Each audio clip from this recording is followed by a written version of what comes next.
Recordemos que hay un problema con respecto a un tema que Pablo de Tarso se enfrentó a la hora de que cuando Jesús supuestamente ascendió al cielo, y ya era el año 40, 50, 60 después de Cristo, y al ver que no venía, porque recordemos que hay una palabra llamada Maradaná, que era regresar ya ahora. Ellos esperaban que Jesús hiciera Marataná, que viniera ya de una vez, que el reino ya estaba aquí, y ellos esperaban que de una forma u otra Jesús iba a venir, pero al pasar el tiempo ya había muertes de los mismos círculos cristianos por vejez, enfermedad, y se plantearon una gran pregunta, que es qué pasaría con esas personas que mueren. Pablo de Tarso inteligentemente salva esta idea para decir que aquellos que murieron en Cristo se salvarán en la vida venidera. Entonces está claro que pasaron los años, la carta a los tesalonicenses del año 50 después de Cristo, entonces ya habían pasado algunos años y por lo tanto dentro de lo que aún eran pequeñas comunidades cristianas empezó a haber muertes. Y esto planteaba un problema, pero dice, consuela a vosotros mismos, estos resucitarán y por lo tanto no serán un problema, no perderán su salvación. Por lo tanto tendrán salvación mientras todavía en la carta de Tesalonicenses, estamos en el capítulo 2, verso 16, Pablo dice, para aquellos, y aquí se refiere a los judíos, y luego también a los que lamentablemente como paganos no tienen salvación. La ira ha venido sobre ellos para el fin. Así que también aquí estamos en la confirmación que ha llegado el momento de estos verdaderamente, que es el final. Por tanto, los vivos, con los pocos muertos, entrarán en la gloria de Cristo, y los demás, lamentablemente sin esperanza, serán condenados eternamente. De los versículos que hemos leído antes, por ejemplo, de la carta de los Romanos, que desprende claramente que la resurrección de Cristo fue por tanto una especie de acontecimiento único e irrepetible, y esto, entre otras cosas, también plantea problemas a los teólogos modernos, que se preguntan, por ejemplo, me refiero a Armin Kreiner, quien se pregunta si Jesús fue o irá también a otros planetas para traer la salvación, si hubo o hay necesidad de salvación también en esos otros planetas, es decir, si se cometió ahí también las fallas. Además, el llamado pecado original, como ya hemos visto en muchas conferencias pasadas, ni siquiera existe en nuestra historia, ni siquiera existe en nuestro Antiguo Testamento. Por lo tanto, el problema de la resurrección no habría existido en sí mismo si entre tanto no hubiera habido muertes. Pero estas son obviamente inevitables cosas que señaló Pablo, y esto se entiende leyendo las cartas. Entendemos que él responde a las objeciones de los fieles. Y esto sucedió porque Jesús llegó tarde para volver, nunca vino.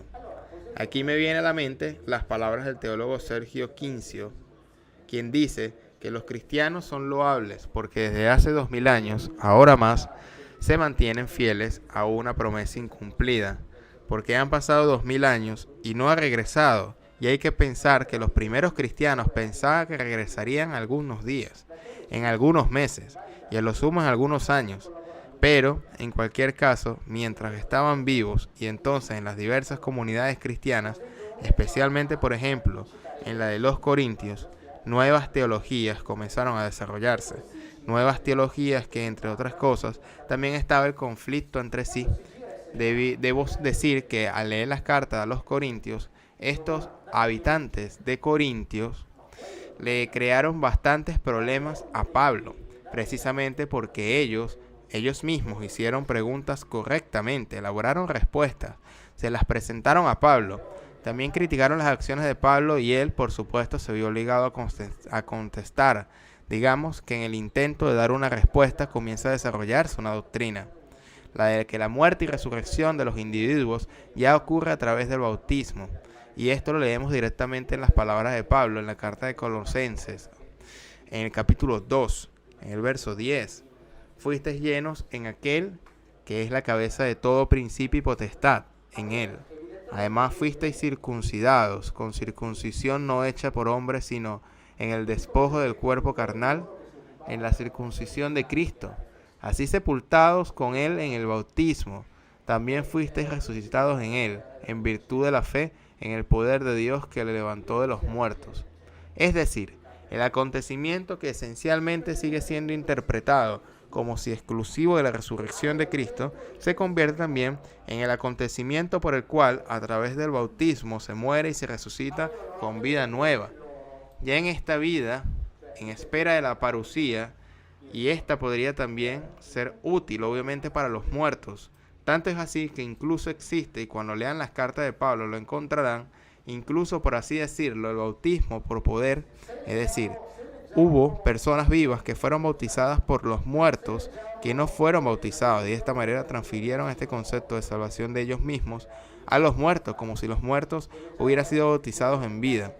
Entonces, por así decirlo, se buscan todas las respuestas posibles para garantizar la resurrección y la vida eterna a todos los creyentes en Cristo. Ahora creemos en la resurrección de la carne tal como es, pero en realidad ahora también veremos ocurrir transformaciones. Como dije antes, el tema no es fácil. Entre otras cosas, no es fácil tratarlo porque hoy día mi síndrome de Tourette es particularmente malo para mí. Así que también tengo que luchar contra él. Pero volvamos al tema. En la carta de los Corintios, he dicho antes que los corintios crearon bastantes problemas porque elaboraron sus propias teologías.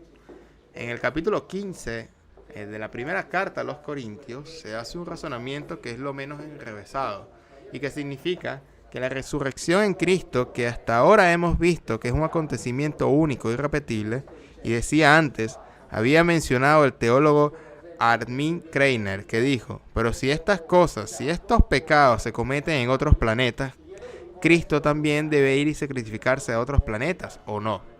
Y obviamente es un problema importante, y aquí decimos ahora. Tengamos cuidado con el razonamiento lógico si se predica que Cristo resucitó entre los muertos. ¿Cómo puede algunos decir que no hay resurrección de los muertos? Así hubo entre los fieles de los habitantes de Corintios algunos o muchos que decían que no hay resurrección de los muertos. Recuerdo que incluso en el Antiguo Testamento había el mismo problema, es decir, los fariseos predicaban una especie de vida después de la muerte, mientras que los saduceos, es decir, la casta de sumos sacerdotes, sostenían que después de la muerte no hay nada, y todo sucede aquí, incluyendo la recompensa y el castigo. ¿Dónde está la verdad? Eso yo no lo sé.